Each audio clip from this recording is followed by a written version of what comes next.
Dragonfruit by Makiia Lucier, Chapter 32. Rosamie waited for them back at the village. She sat on the steps of the chief's pavilion, a small wrapped bundle in her arms. Sam stopped in his tracks when he saw it. Beside him, Honolly's breath hitched. I kept him for you, Rosamie said, rising. It didn't feel right to just. Thank you, lady. Sam took the bundle in his arms, a piece of his heart wrapped in linen. There was no weight to it. Carrying Fetu felt like carrying air. Rosamie kissed Honolly on the cheek and left them. Honolly touched the linen with her fingertips. Will you take him home? No. Sam could not bear to. I'll say goodbye here. By the water? Fetu always liked the water. By the water, then. The village was quiet. So, too, was the beach. There was no longer a need for so many guards to patrol the waters. Bragadin was dead, the sea dragon with him. Sam built a pyre while Honolly sat on the sand and held Fetu close, tears falling. A part of him was glad she wept, because he could not. He could only pile log upon log, branch upon branch, and think, I am sorry, my dear friend. Sorry, sorry, sorry. When the pyre was large enough, Sam took Fetu from Honolly and placed him at the very center, then used a blazing torch to set it all alight. His arm came around Honolly's shoulders, pulling her close, and they stood there in the dark by the water until the fire burned itself out. Sam had been offered his own chamber in the chief's pavilion. Sleep was hard to come by, and it didn't last. It felt like he had just dropped off when he woke abruptly and heard, It's me, Sam. Don't scream. Jajamar? Sam sat up, blinking in the lantern light. His cousin huddled in a corner, forehead on his knees. What's wrong? Jajamar lifted his head, saying miserably, It's only me. Sam took one look, yelped, and scrambled to his feet so fast he knocked over a vase on a table. It crashed to the floor and shattered. He grabbed his knife. Before him was someone with his own face and Jajamar's voice, not someone who looked like him. It was his face, exactly. It was his clothing, the same tunic he had given Jajamar earlier, he realized. Sam pointed his knife, his heart pounding. The door crashed open and Honolly burst into the chamber. Behind her came Liko, Bayani, Rosamie, William, the chief, Lady Umair, everyone. Half the village was in his chamber, in their nightclothes, gaping as they looked from one face to the next. Honolly was the first to recover. Put the knife down, Sam. It's Jajamar. She looked at the version of Sam standing with his back pressed up against the wall, terrified. Jajamar? She asked uncertainly. He nodded, and Honolly said, I think. He took the first dragon fruit back at the lagoon. Did you? Jajamar nodded again. Sam's flesh threatened to creep right off his bones. He lowered the knife. What is happening here? With everyone looking on, Jajamar stammered out an explanation. When the green sea dragon had attacked them by the lagoon, he had fled. That part Sam had witnessed by himself. But then Jajamar had spotted the blue dragon leaving the cave and slipping into the water with 2 pink eggs in his pouch. Naturally, Jajamar had wondered about the third egg. In the old tales, there were always 3. He had gone into the cave and found the solitary dragon fruit left behind. He had broken it open, killed the sea dragon, ate parts of it, and made a wish. The rest he carried home, which had not been difficult.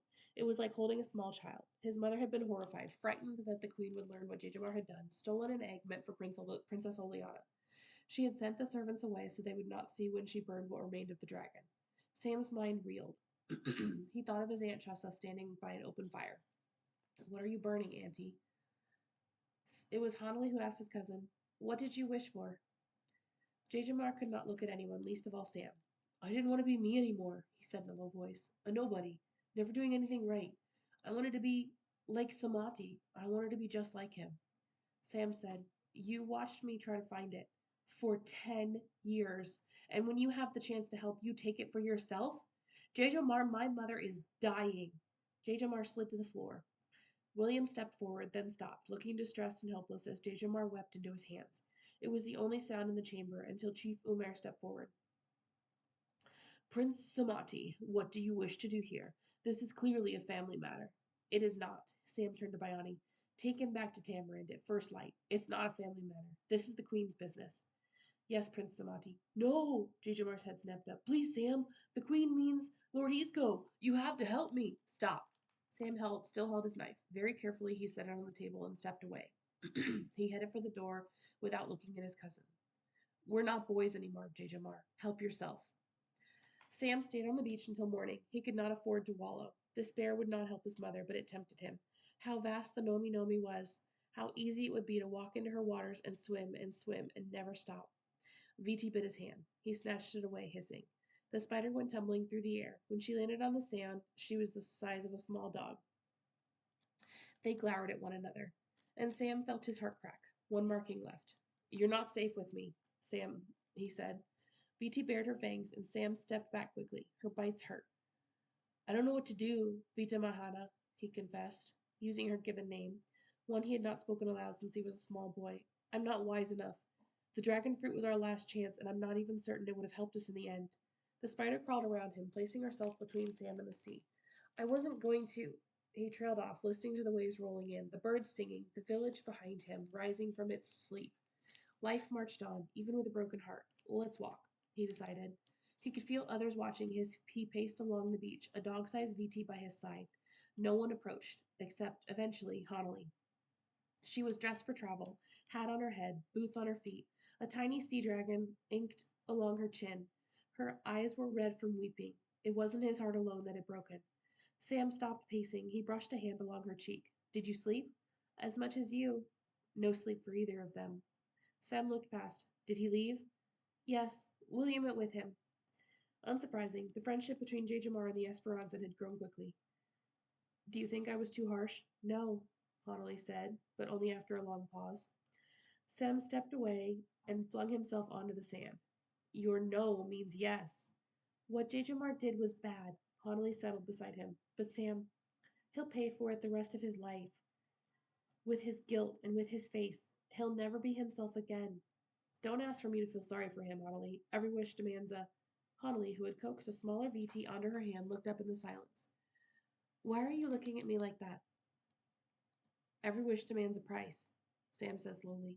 How does the rest of it go? I only ever remembered the last part. He had her attention. Honolly said, in the old tales it is written that the egg of a sea dragon, dragonfruit, holds within it the power to undo a person's greatest sorrow, an unwanted marriage, a painful illness, an unpaid debt, gone. But as with all things that promise the moon and the stars and offer hope when hope has gone, the tale comes with a warning. Every wish demands a price. Every Nomi Nomi child knows about dragonfruit, Sam said. We've always known it. Why would the gods give us that knowledge and then punish us for using it? Honolly tilted her head. So did the small dragon on her chin. They were thinking. What if they didn't give it to us? Honolly posed a question of her own. In the old tales, it could have been written by anyone. You're saying we were never supposed to know about it in the first place? It makes a strange sort of sense. Honolly placed VT on his knee and dusted the sand from her fingers. Penina told me once that when we take something from the sea dragon god, he takes something in return. He gets angry when we steal from him, so he punishes us. He would not have been the one to go around telling everyone about magic dragon fruit. Perhaps someone, a long time ago, spilled his secrets. Sam's heart pounded. His belly was in knots. What if there is no theft? What do you mean? Honolly, what if the egg itself is safe? Or what's in the egg? They looked at each other. A new sea dragon, Honolly said. Yes. Honolly held out her arm. Her marking had moved on from her chin. They watched her wind herself around Honolly's arm from shoulder to wrist. Sam had not appreciated the beauty of this animal last night, when the world had felt like it was ending. Honolly said, I have a new sea dragon. We share the same blood. Chapter 33. You will hurt her, Sam's grandmother said. You will hurt yourself. Honolly stood at the foot of Princess Oleana's bed beside Sam. They were both weary, covered in travel dust. It would have been swifter for them to return home on Honolly's sea dragon, but they had worried about the city guards. They would need to be warned first about Honolly's rare, extraordinary marking, in case they shot first and asked questions later. Instead, Sam and Honolly had raced their condios back to Tamarind City at a punishing speed. The others had been left behind. Your Grace, Honolly said, the last thing your daughter did was try to protect me. I would like to help if I can. She showed the queen her hands, covered in dragon scale scars. To me, a cut is nothing. Truly, please let me try.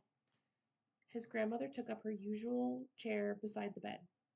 She wore a dress of emerald green, a yellow plumeria in her hair. VT sat upon her shoulder. Ringed fingers drummed along the bedside table, then stopped. Isco, what do you think? Lord Isco hobbled over with his walking stick. The wound to his leg was healing far too slowly for his liking. First, whatever we decide, we cannot speak of it outside this chamber.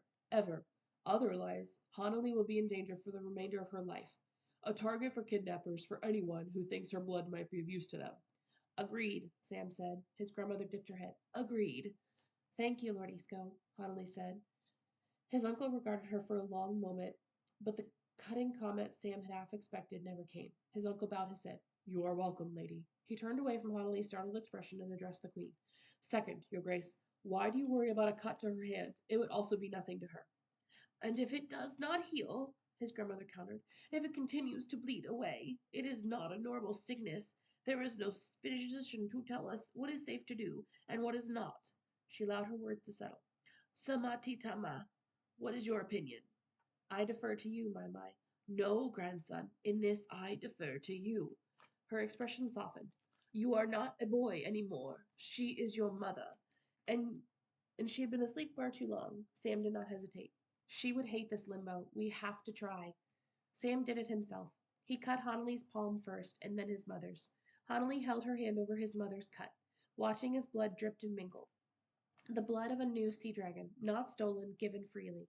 He watched Hanley's hand in fresh bandaging as Lord Isco tended to his mother, and then they waited. From morning until noon, into the darkest night, Hanley fell asleep at the foot of the bed. His grandmother dozed in her chair. Lord Isco snored in his.